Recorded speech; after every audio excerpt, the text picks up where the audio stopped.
आप सब। इस मंदिर का हमने सुबह शूट किया था, तो यहाँ के अधिकारियों ने बताया था इसे शाम को शूट करना आप, तो अब इसे हम शाम को शूट करेंगे। कुछ टाइम है अभी इसमें। ये जो आपको सामने दीवार दिख रही है, इस पर कृष्ण जी की लीलाएं चलेंगी 7 बजे के बाद। वो भी हम आपको दिखाएंगे थोड़ी देर में। उनके जल की गहराइयों में छिपी हैं अनेक कहानियां, देवों और असुरों की, तपस्या और शौर्य की। आज वही कहानियां पेश करेंगे हम एक अनोखे ढंग से। कृपया अपने मोबाइल फोन ऑफ या साइलेंट मोड पर कर दीजिए और इतिहास के सफर पे सही यात्री बनने के लिए तैयार हो जाइए।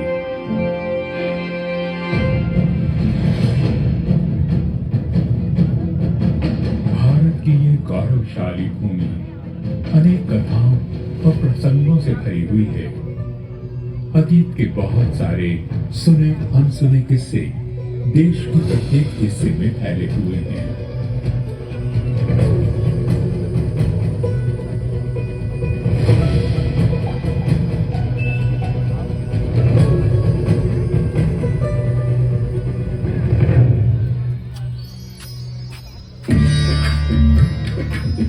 आन बान शान और स्वाभिमान के प्रतीक राजस्थान के सुदूर पूर्व भाग में बहती, शास्त्रों में चर्मण्यवती नाम से विख्यात सदा नीला चंबल नदी के किनारे बसा है ऐतिहासिक नगर धौलपुर। विंध्याचल और अरावली पर्वतमालाओं के मिलन स्थल के रूप में प्रसिद्ध यह मैदानी इलाका मध्य प्रदेश, उत्तर प्रदेश और राजस्थान की सीमा पर स्थित है।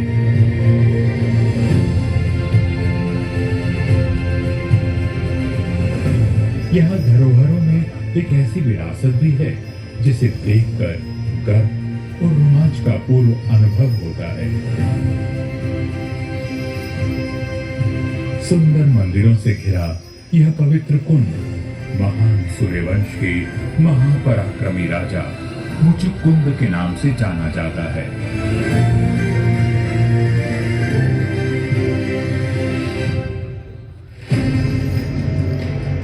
हजारों वर्ष पहले की बात है।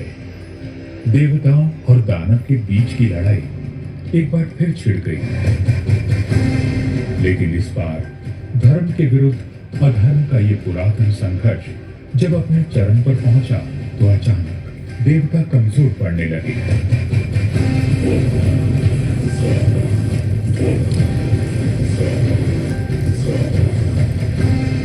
स्वर्ग के सम्राट देवराज इंद्र बहुत भयभीत होकर भागे भागे पृथ्वी पर पहुंचे महाराज मुचुकुंद के पास, जिनकी अद्वितीय वीरता पूरी पृथ्वी पर प्रसिद्ध थी। अपने शौर्य व तप के लिए पूरे जगत में विख्यात हैं आप महाराज मुचुकुंद। असुरों से लगातार चल रही लड़ाई में हम देवताओं को स्वर्ग की रक्षा के लिए अब आपके सहयोग की आवश्यकता है। ये तो मेरा सौभाग्य होगा देवराज। देवताओं के निवास को अपने किंचित सहयोग से सुरक्षित बनाना तो हमारे प्रतापी कुल के लिए गर्व का विषय होगा। संकट के क्षणों में देवराज इंद्र को अपने अजय पौरुष का सहारा देकर महाराज मुचुकुंद ने देवताओं की सात्विक शक्ति को विजेता बना दिया।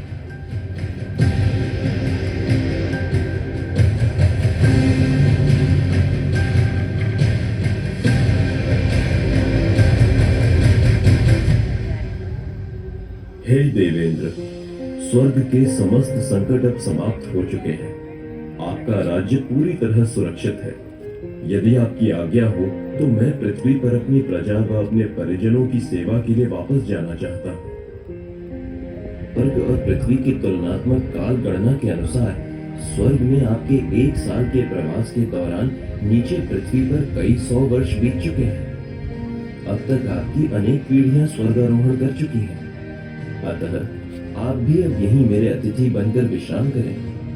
हम मनुष्यों के लिए आपका अतिथि बनना हमारा सौभाग्य है देवराज, परंतु महाराज अब इस हृदय में कोई इच्छा नहीं बची। अब तो केवल मोक्ष की ही कामना है।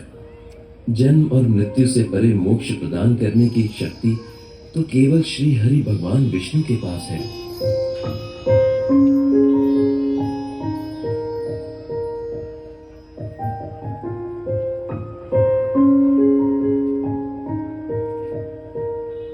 मैं क्षमा चाहता हूँ महाराज, आप कुछ और मांग लीजिए।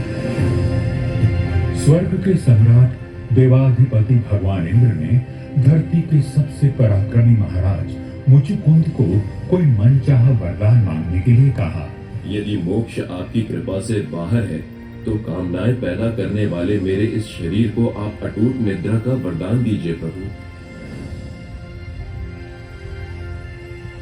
देवराज ने तथास्तु कहते हुए महाराज मुचुकुंद को वरदान दिया कि आपकी निद्रा अटूट रहेगी और आपके स्वयं जागने से पहले जो भी आपके विश्राम में बाधा पहुंचाएगा और जो भी आपको नींद से जगाएगा वह व्यक्ति आपकी क्रोध भरी दृष्टि पड़ते ही भस्म हो जाएगा। यह अनोखा वरदान प्राप्त करने के बाद महाराज मुचुकुंद विश्रांति में मग्न हो गए। समय चक्र घूमता रहा और संसार में त्रेता युग की समाप्ति के बाद द्वापर युग में प्रवेश किया।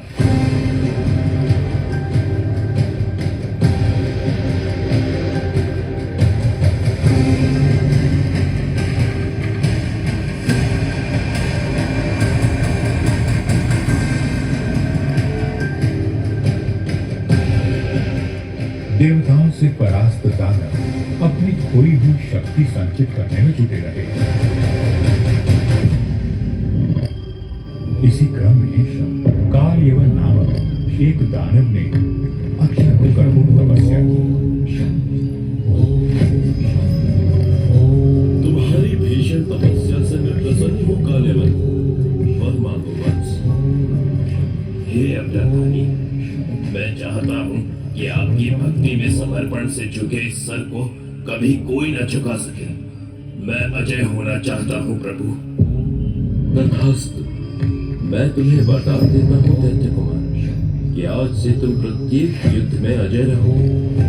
नियति भी क्या खूब खेल रचती है। यह कौन कह सकता था कि निश्चल प्रतीत होने वाली यह भक्ति एक बहुत बड़ी छल की भूमिका थी। अजय होने का वरदान लेकर कालयवन बलवान राजाओं से लेकर परम शक्तिशाली देवताओं तक के सामने एक बड़ी चुनौती बन गया। एक बार द्वारिकाधीश कृष्ण और मगधराज जरासंध के बीच भीषण युद्ध हुआ। भगवान कृष्ण और उनकी सेना विजयी होने ही वाले थे कि अचानक युद्ध क्षेत्र में जरासंध की सहायता के लिए कालयवन भी पहुंच गया और अहंकार में भरकर भगवान को ललकारने लगा। अपने चमत्कारों से दुनिया भर को छलने वाले मायावी ग्वाले, जरासंध से क्या लड़ता है? शक्ति है तो मुझे परास्त करके दिखा, या फिर मृत्यु से डरकर मेरी शरण में आ जा। योगेश्वर कृष्ण उस अहंकारी दानव की चुनौती सुनकर मुस्कुरा उठे। वो जानते थे कि भोले भंडारी अभयदानी शंकर के आशीर्वाद से सुरक्षित इस दैत्य को युद्ध भूमि में परास्त करना सर्वथा असंभव है। पूरी पृथ्वी की मुक्ति के मार्ग को एक युक्ति सूझी। श्री कृष्ण रथ से उतरे और रण छोड़कर भागने लगे।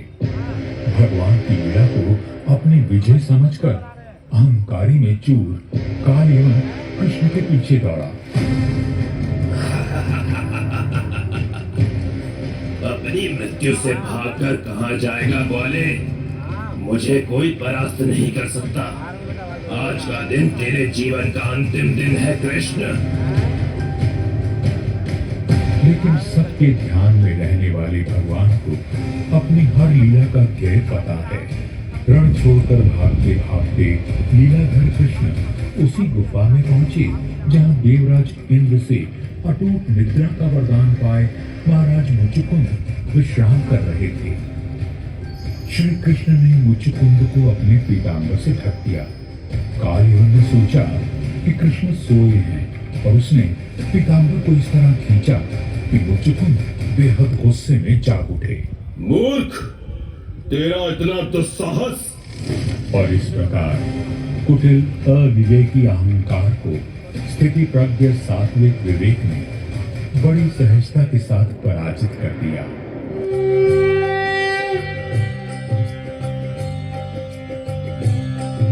अपने दर्शन मात्र से मेरे नेत्रों को मोक्ष प्रदान करने वाले हे प्रभु, आप कौन हैं?